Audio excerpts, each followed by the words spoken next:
এই হুজুররা যে বিয়াদব বলার মতো না ভাই। ইনাকে নাকি টাচফোন চালানো লাগে। কেন ভাই, তুই হুজুর মানুষের মতো থাকবি, তুই কেন টাচফোন নিয়ে দৌড়ে বেড়াবি? আবার সেদিন তারাবি পড়তে যাই দেখলাম হাফেজ সাহেব মোবাইল টিপ দিছে। আমি বললাম হাফেজ সাহেব মোবাইল টেপো কেন?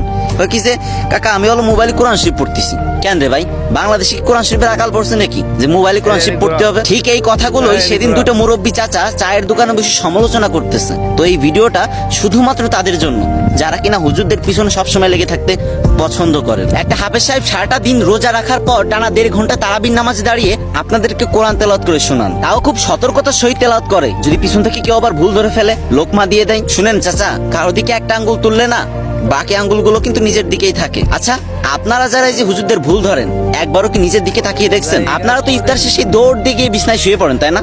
কিন্তু একটা হাফেজ সাহেব চাইলেই তা পারে না। সে মাগরিবের নামাজ পড়ে, তারাবির প্রস্তুতি নেওয়ার জন্য কোরআন শরীফ নিয়ে আল্লাহর ঘরে বসে যায়। সারাদিন রোজা রেখে এত কষ্ট করে, তারপরে আপনাদের মতো কিছু মানুষ তাদের পিছনে লেগে থাকে তাদের ভুল ধরার জন্য। আচ্ছা মানলাম, মানুষ মাত্রই ভুল, হুজুররাও ভুল করতেই পারে। আপনার কি যোগ্যতা আছে তাদের ভুল ধরার? আপনি তো একটা লাইন কোরআন শরীফ ঠিক মতো পড়তে পারেন না। আসলে দোষটা আপনার না, দোষটা হচ্ছে আমাদের সমাজের। আমরা কি করি, আমরা একটু টাকা, হারাম টাকা যাদের দেখি না তাদেরকে নিয়ে মসজিদের কমিটি বানিয়ে দিই, সভাপতি বানিয়ে দিই। আমরা হাফেজ সাহেবদের সিলেক্ট করার আগে ইন্টারভিউ নিই, কিন্তু হাফেজ সাহেবদের যারা সিলেক্ট করবে তাদের কোনো ইন্টারভিউ নেওয়ার প্রয়োজন মনে করি না।